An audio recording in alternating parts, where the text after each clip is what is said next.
Hello' বন্ধুসকল, আজি আপোনালোকক দেখাম অটিইউ জব এপ্লিকেশ্যন কেনেকৈ আপোনালোকে অনলাইন কৰিব, কেনেকৈ আপোনালোকে জবৰ কাৰণে আবেদন কৰিব। CSC ভেলিসকলে 40 টকাকৈ কমিশ্যন পাব এজনত, আপোনালোকে কৰিব পাৰে। আৰু যদি আপুনি CSC ভেলি নহয়, মোৰ চেনেলত নতুন আছে তেনেহ'লে মোৰ চেনেল ছাবস্ক্ৰাইব কৰিব।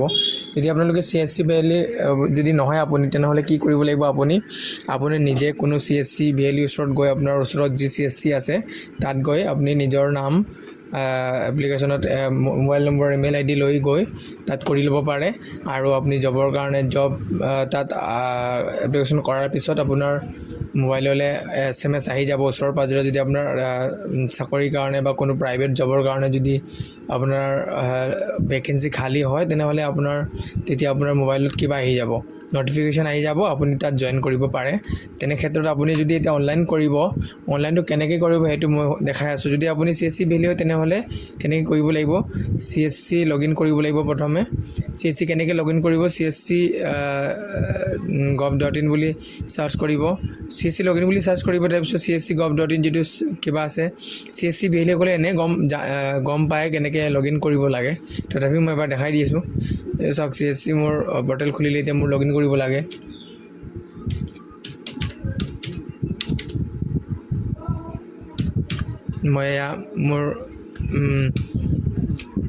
মই CSC মোৰ ID দি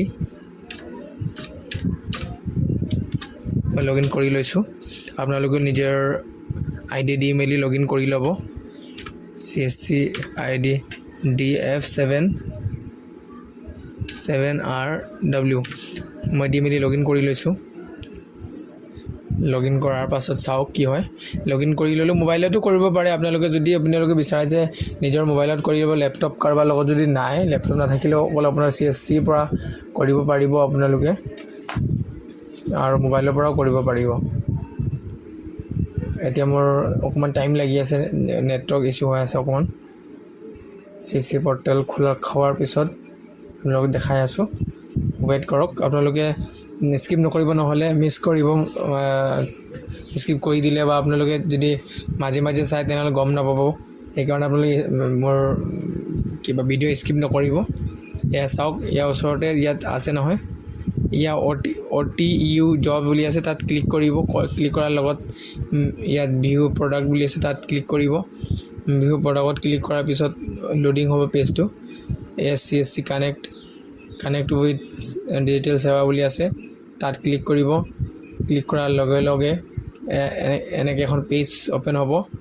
অ'পেন হোৱাৰ লগে লগে আপোনালোকে কি কৰিব লাগিব, ইয়াত মোবাইল নম্বৰ দিব, 69 মোবাইল নম্বৰ মই দি দিলোঁ। ছাবমিট কৰাৰ লগে লগে এটা OTP যাব। OTPটো আপোনালোকে ছাবমিট কৰিব লাগিব। OTP ছাবমিট কৰিব। OTP ছাবমিট কৰাৰ পিছত চাওক কি কৰি আছোঁ মই। OTP ছাবমিট কৰাৰ পিছত আপোনাৰ এখন পেজ খোল খাব। এখন যেনেকৈ আপোনালোকে ইয়াত আছে, নাম ছিলেক্ট কৰিব, মিষ্টাৰ, যেনেকৈ আমি অসমৰ পৰা কৰিম। মই যিটো ধেমাজি ডিষ্ট্ৰিক্টৰ পৰা কৰিম, মই ধেমাজি ডিষ্ট্ৰিক্ট ছিলেক্ট কৰি লৈছোঁ। এৰিয়া মই ধেমাজি চিটি ছিলেক্ট কৰি লৈছোঁ। ফুল নেম কেণ্ডিডেট, মই কেণ্ডিডেটৰ নাম ছিলেক্ট কৰি লওঁ।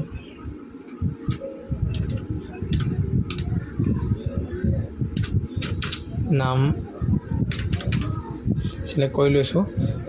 ইমেইল ID দিব, এইটো নাপাহৰিব। ইমেইল IDটো আপুনি যদি পাহৰি যায় তেনেহ'লে কিন্তু আপোনাৰ মেইলত কিন্তু আপোনাৰ নটিফিকেশ্যন আহে, সেইটো আপোনাৰ ভালকৈ নাহিব। সেইকাৰণে আপুনি ইমেইল ID ভালকৈ দিব।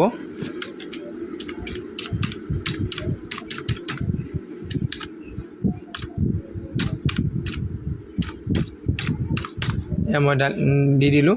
দিয়াৰ পিছত ইয়াত মেল ফিমেল টিক কৰিব, মেৰিড আনমেৰিড টিক কৰিব।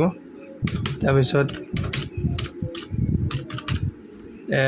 ডেট অফ বাৰ্থটো ছিলেক্ট কৰিব, গাৰ্জেন নেমটো ছিলেক্ট কৰি ল'ব। তাৰপিছত গাৰ্জেন ছিলেক্ট কৰাৰ পিছত ইয়াত আকৌ অসম যিটো আমাৰ কিবা হয় কাৰেণ্ট ষ্টেট, সেইটো আমি ছিলেক্ট কৰিম। কাৰণ আপুনি য'ত এতিয়া বৰ্তমান য'ত থাকে তাত ছিলেক্ট কৰিব লাগিব।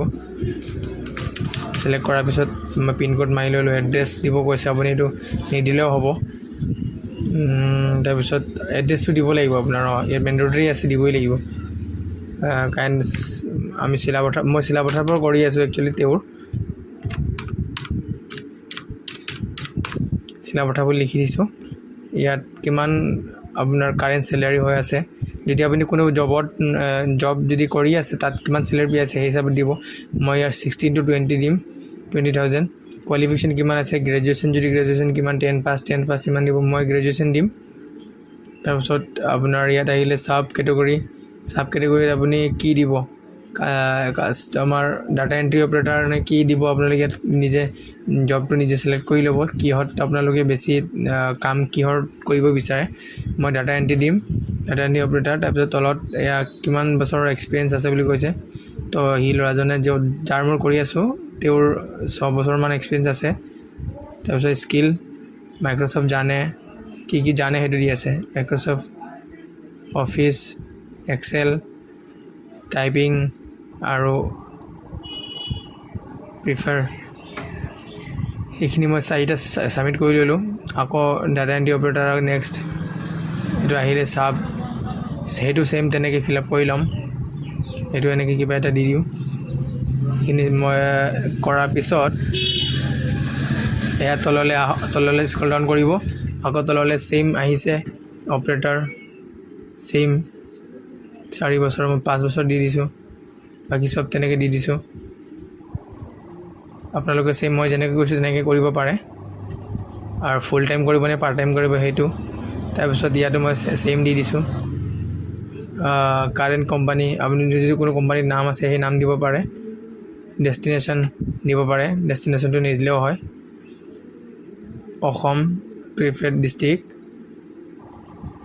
আপোনাৰ নিজৰ ডিষ্ট্ৰিক্ট সিলেক্ট কৰিব চিটি সিলেক্ট কৰি সাবমিট কৰি দিব সাবমিট কৰাৰ লগে লগে এটা পেজ ওপেন হ'ব তাত 1 টকা আপোনাৰ CSCৰ পৰা পেমেণ্ট হ'ব CSCৰ পৰা পেমেণ্ট যিটো হ'ব আপুনি নিজে CSCৰ পৰা পেমেণ্ট কৰি ল'ব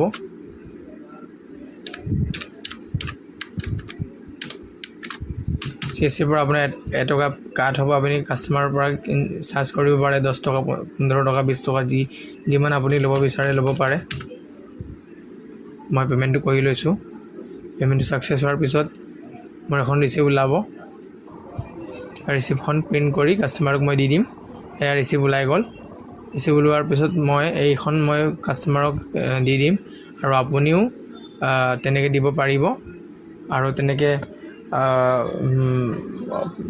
আৰু ভাল ভিডিঅ' পাবৰ কাৰণে আৰু এনেকৈ CSCৰ প্ৰব্লেমৰ সলিউশন পাবৰ কাৰণে মোৰ চেনেল সাবস্ক্ৰাইব কৰিব যদি মোৰ চেনেলত নতুন হয়